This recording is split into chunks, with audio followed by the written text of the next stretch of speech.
A small spaceship drifted silently through the cold dark of space.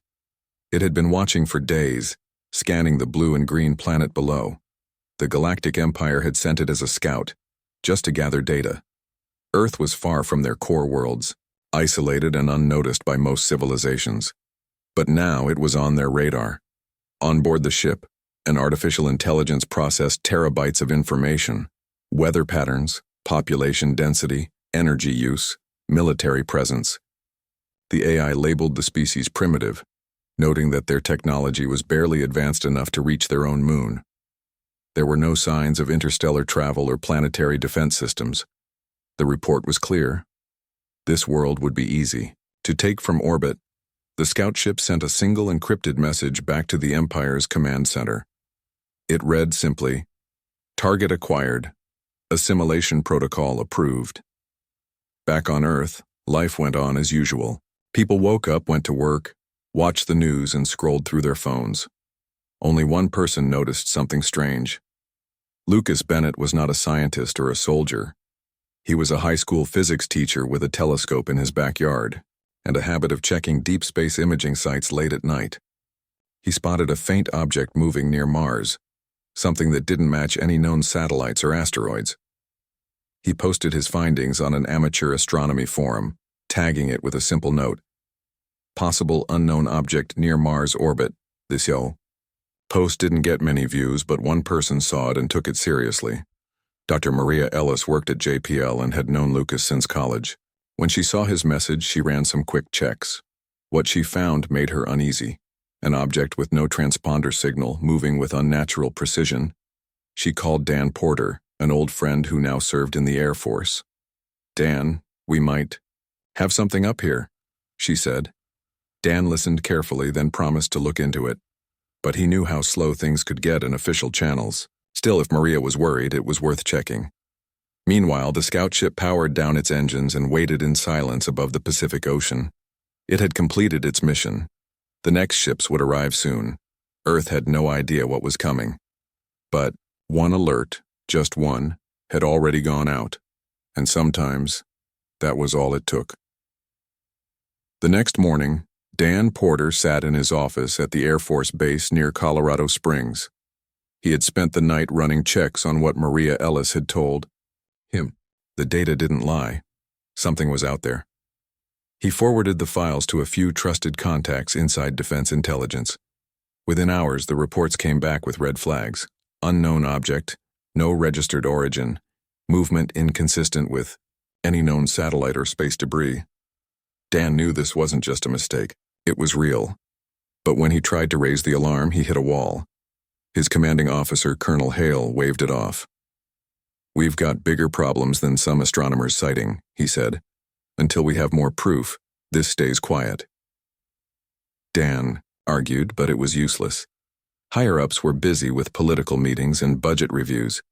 Nobody wanted to believe that something alien might be watching Earth. Frustrated, Dan called Maria again. "They're not taking it seriously," he told her. Maria wasn't surprised. She had seen how slow science and government could move when faced with the unknown, so she decided to act on her own. She reached out to a few researchers she trusted, people who worked outside the usual system. One of them was Dr. Leo Garcia, an independent engineer who had been working on deep space signal analysis for years. Leo looked at the data and found something even more alarming. The object wasn't just floating in space. It was sending messages. "Someone, or something, is transmitting from orbit," Leo told her. "And they're not broadcasting to us." Dan arrived later that day, bringing what little intel he had managed to pull from military sources. Together, they pieced together a disturbing picture. The object had appeared suddenly, moved with purpose, and sent a single burst of energy toward deep space. "It's a scout," Dan said, "which means others might be on the way." Leo frowned. "If that's true, we don't have much time." Meanwhile, thousands of miles away, Lucas Bennett kept digging. He posted another message online, this time with more detailed tracking data. A few people began to notice. Some laughed, some panicked, but most just ignored it.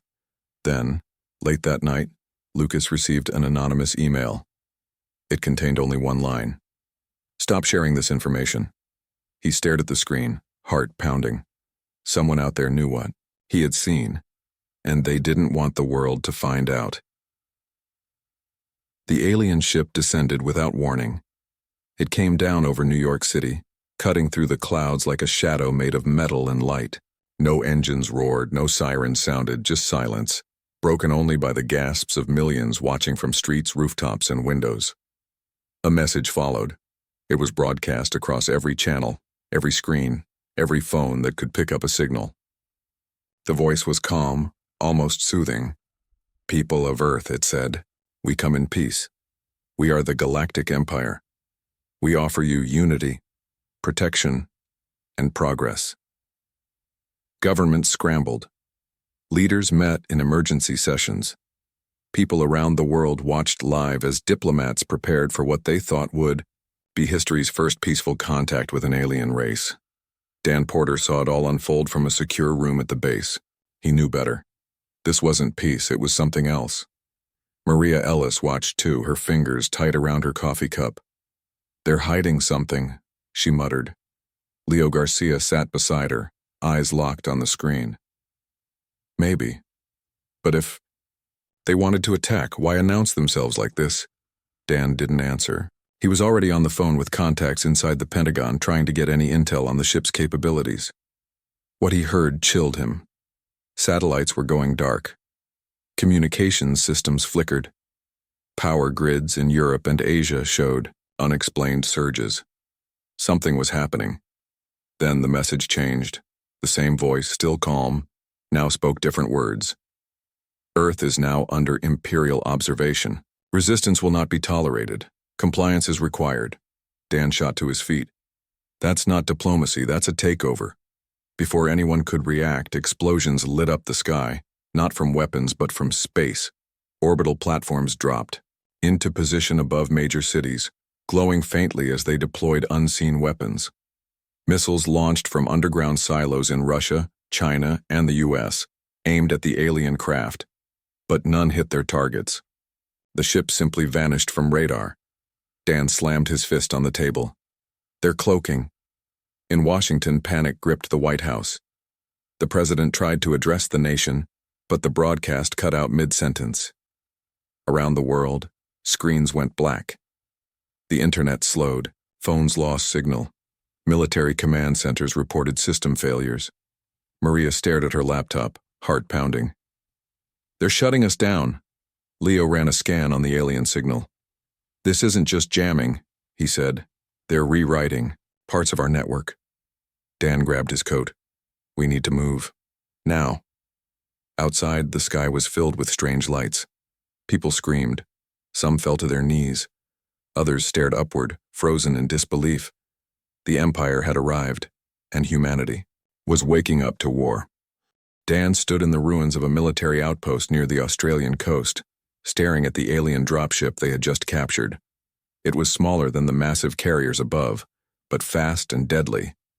He and his team had taken it by surprise, using stolen codes from a hacked satellite signal.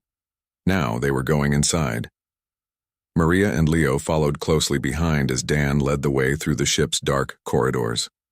The walls pulsed with soft blue light. Strange symbols flickered on panels, and the air smelled metallic like burnt wires. "This thing doesn't even feel like a machine," Leo whispered. "It feels alive." Dan didn't stop walking. "Doesn't matter what it is. We need answers." They reached the command deck. Maria pulled out a portable drive and connected it to the alien system. Data began to stream across her screen. Maps, orders, and something else, a plan. "They're not just trying to take over," she said. "They're trying to control us." Dan looked over her shoulder. "How?" She pointed at a section labeled Neural Suppression Field. "They use this to break other species. It makes them obedient, weakens their will to fight." Leo frowned. "So that's how they conquer everyone so easily?" Dan clenched his jaw. "Not us." Maria kept reading. Then her eyes widened. "Wait, look at this." The file showed human brain scans compared to other conquered species. Humans were different, unpredictable, resistant to the field. "We don't react the same way," she said. "Our brains are too varied, too wild. The field tries to work, but it can't hold." Dan smiled for the first time in days. "That means we can go inside their ships, fight them face to face." Leo looked up. "You're saying we can board their carriers without getting controlled?" "Yes," Maria said. "And worse for them, we can mess with their systems while we're in there." Dan grabbed a radio. "I need every fighter pilot still flying. Get them ready. We're hitting back harder." Within hours, the message spread across the world. Hackers shared the findings. Soldiers passed it down chain of command. Civilians listened online. Humans were immune. In Texas, a group of engineers built crude suits to survive in space. In Russia, old pilots dusted off jets that hadn't flown in years. In Africa, rebels took over an abandoned research base and started building weapons. Dan stood on the edge of the dropship, looking up at the sky filled with alien ships. "They thought we'd fall in line," he said. Maria stepped beside him. "They don't know who they're dealing with." Leo joined them, holding a modified control panel. "Then let's show them." Dan nodded. "Let's hit them where it hurts." For the first time since the invasion began, Earth wasn't just surviving. It was fighting back. The sky burned with fire and light. Dozens of alien ships hovered above the Earth, their dark hulls glowing with energy weapons charging for another strike. But this time, humanity was ready. From every corner of the planet, human forces launched their counterattack. It wasn't a perfect plan, and it wasn't led by one government. It was a storm made by many hands, all moving at once. In Texas, a group of engineers and pilots used stolen alien tech to launch a fleet of modified cargo shuttles into orbit. They weren't sleek or fast like fighter jets, but they were strong, and they carried something dangerous: homemade explosives wired to disrupt alien systems. In Africa, rebel groups armed with crude EMPs took down 2 orbital drop zones, cutting off enemy reinforcements before they could land. In Russia and China, old rivalries were forgotten. Military pilots flew side by side, launching coordinated strikes on alien command hubs in space. And in Colorado, Dan Porter stood in the control room with Maria Ellis and Leo Garcia, watching the chaos unfold on screen. "We're hitting them hard," Leo said. "But not hard enough." Maria pointed at a cluster of ships forming a defensive ring around the largest carrier. "If we take that out, the rest might fall apart." Dan nodded. "Then that's our target." Above Australia, Kyle Morris climbed into the cockpit of a repurposed spaceplane. It had once been used for tourism, now it was a warbird. Beside him sat a team of pilots turned soldiers, all volunteers. They called themselves the Last Flight. "You ready?" Kyle asked over comms. A voice crackled back. "Hell yes, let's punch up." The spaceplanes shot into the sky like arrows, dodging beams of alien fire. They moved fast, weaving between enemy ships, using their small size to their advantage. One by one, they struck. Kyle's plane hit first, firing a modified railgun round straight into the carrier's shield generator. The blast cracked the outer shell, sending sparks flying into space. More hits followed. Dan watched from below as the alien carrier began to break apart. Alarms flashed across the screen. Data streams went wild. "It's working," Maria whispered. Leo grinned. They didn't expect this. Dan didn't smile yet. He knew the fight wasn't over, but for the first time, the aliens weren't just fighting back, they were falling back. Across the world, people saw the explosion on whatever screens still worked, and hope grew. Not because the war was won, but because Earth had finally answered the invaders with something they hadn't seen before: fire, fury, and the unbreakable will of humanity. The alien carrier broke apart in silence, its massive frame crumbling into pieces that burned as they fell. The battle above Earth had turned, and the Empire knew it. What was supposed to be a quick assimilation had become a war they hadn't expected. Their ships, once untouchable, now drifted as wreckage. Their weapons, once unstoppable, were being turned against them. Dan stood outside the command center in Colorado, watching the sky clear as the last of the enemy fleet tried to flee. Some ships vanished into deep space, their engines flaring as they jumped away. Others crashed into the ocean or burned in the atmosphere. They were leaving. Maria joined Dan, her face tired but her eyes bright. "It's over," she said softly. Leo walked up behind them, holding a broken alien data drive. "For now." Dan nodded. He didn't feel like celebrating. Millions had died. Cities lay in ruins. The world would take years to heal. But they had survived. And more than that, they had fought back. Across the planet, people emerged from shelters and basements. They looked up at the sky, no longer filled with alien ships but with smoke and fire and the last light of burning metal. In Texas, Lucas Bennett sat on his porch, staring at the stars. He wasn't just an amateur astronomer anymore. He had been one of the first to see the truth. Now he was part of a new group, watchers looking for anything strange in the dark. In Africa, rebels who had helped bring down an alien drop zone raised a flag made of old uniforms and cloth. It read, "Earth stands tall." In Australia, Kyle Morris stepped out of his damaged spaceplane and looked around at the wreckage. Pilots clapped him on the back, laughing through exhaustion. "We kicked their ass," one of them said. Kyle smiled. "Yes, we did."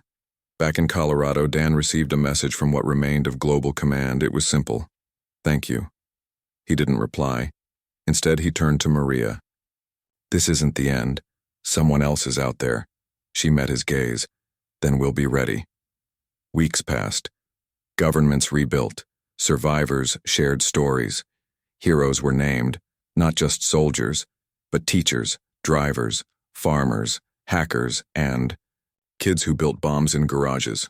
Humanity had changed, not because they had won a war, but because they had proven something to themselves and to the stars.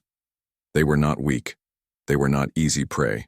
They were human, and Earth did not go quietly.